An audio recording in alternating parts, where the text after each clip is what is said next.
Hey guys, Jolly Jirachi here, and yeah, I keep taking breaks. I know it, it's bad. But this time I mean it. I'm gonna try to keep videos coming, deck profiles, maybe some openings, but hopefully games if I can find a way to record those. But let's get into this. This is for the new Primal Clash on rotation. This is Greninja Break, Talonflame, and I really like this deck. It's worked for me perfectly in every game I've tested it. This list isn't perfect by any means, but it's a list I've grown to love and enjoy playing with. So let's get into it. So we play 3 Talonflame. Now the reason we play these, even though it's a stage 2 and we don't play the other evolution line of it, it's got the ability Gale Wings.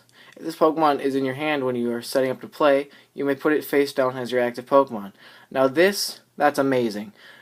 But it wouldn't be as amazing without its attack, which is amazing for Greninja. It's like the best attack you could ever have with the best ability ever.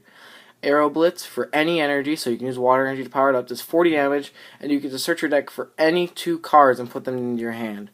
So, let's say you go second and you start with this. You have a Froakie on the bench. You can Arrow Blitz, grab a Frogadier, and maybe a supporter, an energy, anything you need for next turn. It can get you any 2 cards you want to help get set up, and you don't lose a Greninja line in the process if it gets knocked out. You just lose a Talonflame. I mean, yes, it isn't useful after the first turn, but if you can get it the first turn, it is amazing for your setup. And most of the times you get it first turn, you will end up winning the game. Not going to say you are, because there are instances where you lose, where bad prizes get you or bad draw, but most of the times you can start with this thing, it will give you the edge in the game. Now, into the normal Greninja stuff. I'm only playing 3 Froakie. I had 4 in the list, but I cut one because I didn't have the room for it and I wanted to add something else, which you'll see later. We play 4 Frogadier. This is the main reason Greninja is so good, because of its water duplicates attack.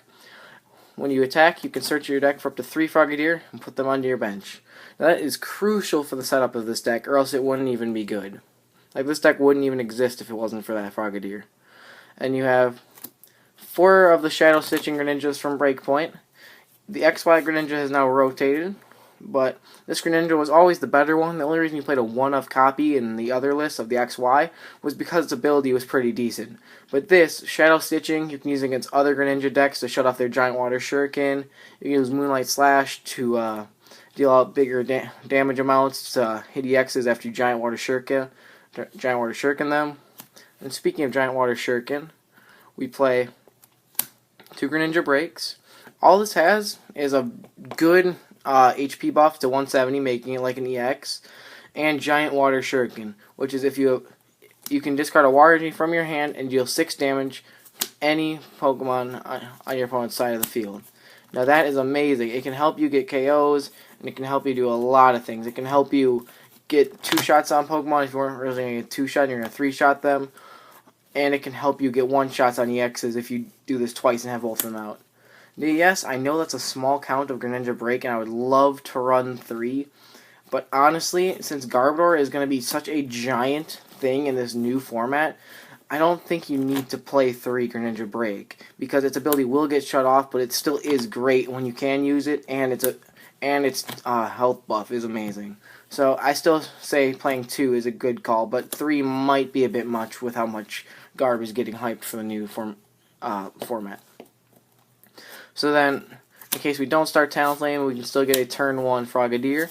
We play 2 copies of Wally, just, straight consistency, get turn 1 Frogadiers, maybe get into a Greninja or Greninja Break if we don't have any supporter or way to search them out.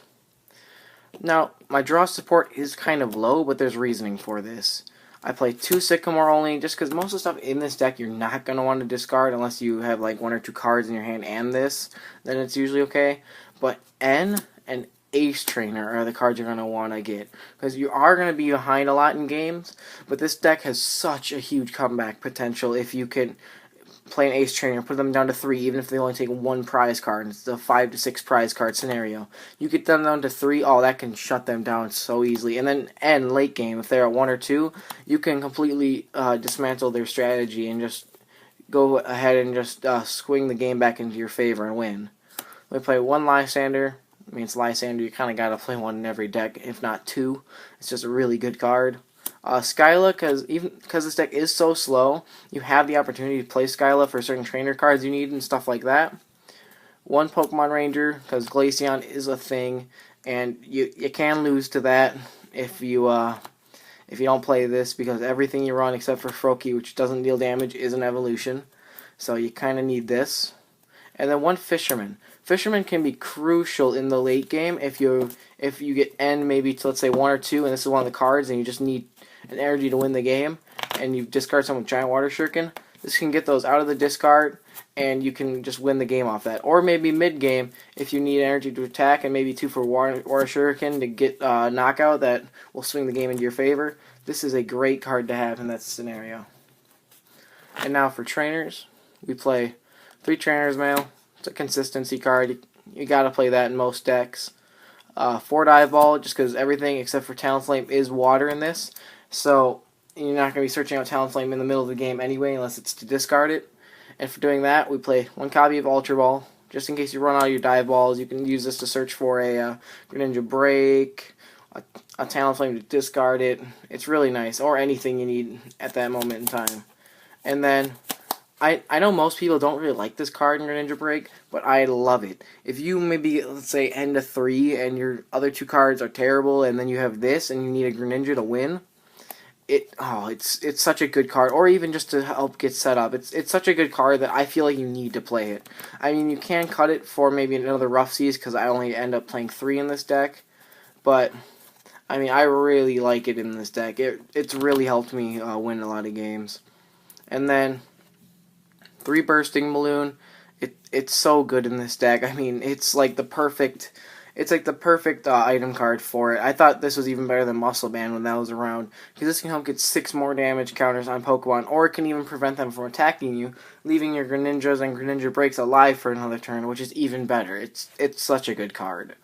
And then 1 Enhanced Hammer, because this new meta is going to be based around a lot of special energy, with Mega Rayquaza and Mega Mewtwo getting lots and lots of hype.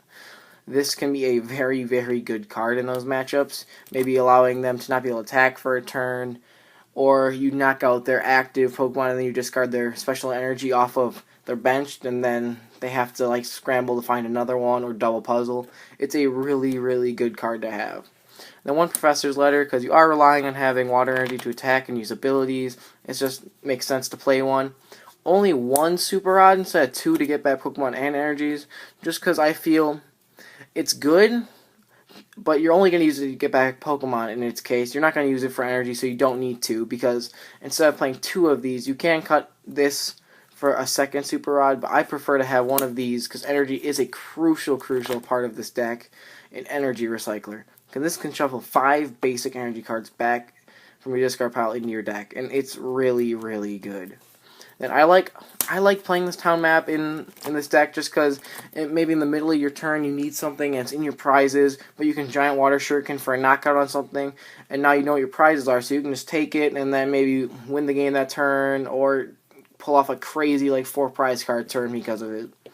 And then this is the next card. You gotta play 4 VS Seeker. I know it's expensive as it is, but in every deck, you really got to play 4 of these. It's so good for getting back supporters that you play 1 or 2 copies of, which is what all the supporters in this deck are. And it's just such a good card overall that you really need 4, at least 3 in every deck, but I prefer 4. And then, like I said, you can bump this to 4 Rough Seas, but I feel like 3 is perfectly fine. I've never felt the need for 4, but it is a possibility for you. And then we have the water energy, which is just simple. All you're going to play is water.